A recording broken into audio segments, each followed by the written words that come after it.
అందుకే ఎంత ఒత్తిడి వచ్చినా వెనక్కి తగ్గకుండా హైడ్రాను తీసుకొచ్చి అధికారులను అప్రమత్తం చేసి ప్రభుత్వం దగ్గర ఉన్న లేక్లకు సంబంధించి చెరువులకు సంబంధించిన వివరాలను సేకరించి full tank level buffer zone అదేవిధంగా క్యాచ్మెంట్ ఏరియాలో అంటే నాలాలు ఏవైతే ఆక్రమించుకున్నో వాటి అన్నిటిని కూడా తొలగించే కార్యక్రమం చేపట్టినాం. ఇవాళ ఇది జిల్లాలకు కూడా విస్తరించాలి అని చెప్పి డిమాండ్ వస్తుంది. నేను అనేది ఏంటంటే హైదరాబాద్ పరిమితిలో ఒక ఏర్పాటు చేసిన యంత్రాంగము జిల్లాలలో కూడా మీరు ఇట్లాంటిది ఒక సిస్టమ్ ఎవాల్వ్ చేసుకోండి. ఎవరున్నా తొలగించాల్సిందే. ప్రకృతి మీద మనం దాడి చేస్తే ప్రకృతి మన మీద దాడి చేస్తుంది. ఈ గుణపాఠం జరిగిన సంఘటనల నుంచి మనం నేర్చుకోవాలి. మనిషి అనే వాడికి ఆలోచన చేసే శక్తి ఉంది కాబట్టి ప్రకృతిని మనం చెరబట్టాలని చూస్తే ప్రకృతి ప్రకోపిస్తే ఏం జరుగుతుందో మనం కళ్ళతో చూస్తున్నాము. అది ఉత్తరాఖండ్ కావచ్చు, లేకపోతే తెలంగాణ కావచ్చు, విజయవాడ కావచ్చు, లేకపోతే హైదరాబాద్ కావచ్చు. ఎక్కడైనా ప్రకృతి మీద మనం దాడి చేస్తే అది తప్పకుండా దాని యొక్క దుష్ఫలితాలు మనం చవి చూడవలసిన పరిస్థితి ఉంది.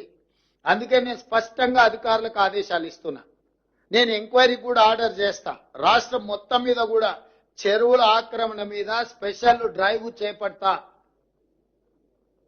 ఎవరైనా వాళ్ళు ప్రజాప్రతినిధులు అయి ఉండొచ్చు, లేకపోతే ఇతరులు అయి ఉండొచ్చు, లేకపోతే సమాజంలో బాగా ఇన్ఫ్లుయెన్స్ ఉన్న వాళ్ళు అయి ఉండొచ్చు.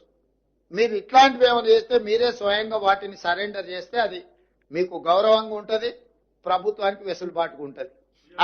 అట్లా కాకుండా ఏదైనా జరిగితే మాత్రం ప్రభుత్వం కఠినంగా చర్యలు తీసుకోవడానికి వెనక్కి తగ్గదు.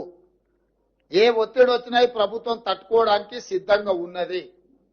ఇట్లాంటి విషయాలలో ఎక్కడ కూడా ప్రభుత్వము వెనక్కి తగ్గదు. కాబట్టి ఈనాడు ఈ చెరువులకు సంబంధించి, కుంటలకు సంబంధించి, కాలువలకు సంబంధించి, నాలాలకు సంబంధించి స్పష్టమైన చర్యలు తీసుకోవాల్సిన అవసరం ఉన్నది. అందుకే కలెక్టర్ గారికి నేను ఆదేశాలు ఇస్తున్నా. మీ పరిధిలో ముఖ్యంగా మహబూబాబాద్ లో ఈ చెరువుల ఆక్రమణ కూడా అధికారిక రికార్డులను మీరు ఒకసారి సమీక్షించుకొని ఈ ఆక్రమణలకు సహకరించిన అధికారుల మీద కూడా చర్యలు తీసుకోవాల్సిన అవసరం ఉన్నది. దీన్ని కూడా దృష్టిలో పెట్టుకొని వరంగల్ మీద కూడా ప్రత్యేకమైన దృష్టి పెట్టేది ఉన్నది. ఎందుకంటే చిన్న వర్షం వచ్చినా వరంగల్ పట్టణం అంతా ముప్పుకు గురైతుంది. మేము కొన్ని చర్యలు చేపట్టడం వల్ల గత 3 రోజులుగా అత్యధిక వర్షాలు వచ్చినా హైదరాబాద్ లో కొంత నియంత్రించగలిగినాము.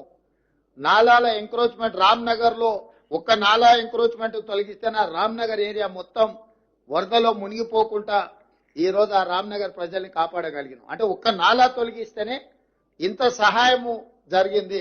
కాబట్టి నాలాల ఆక్రమణను కూడా ప్రభుత్వం ఉపేక్షించదు. మీరు కూడా జిల్లాలలో, నేను ఇవాళ మహబూబాబాద్ వరంగల్ చెప్పట్లేదు, తెలంగాణ రాష్ట్రంలో ఉన్న అన్ని జిల్లా కలెక్టరేట్లకు ఈ నుంచి నేను ఆదేశాలు ఇస్తున్నా. మీ ప్రాంతాలలో ఎక్కడైనా చెరువులు కానీ నాలాలు కానీ ఆక్రమించుకుంటే మీరు మొత్తం వాటిని లిస్ట్ అవుట్ చేయండి. కోర్టులలో ఏమైనా పెండింగ్ కేసులు ఉంటే ఆ కేసులను కూడా పరిష్కరించుకోవడానికి ప్రత్యేకమైన న్యాయవాదులను నియమించుకోండి. ఉమ్మడి రాష్ట్రంలో కంటే కూడా గత 10 సంవత్సరాల ఈ దుర్మార్గాలు విపరీతంగా పెరిగిపోయినాయి.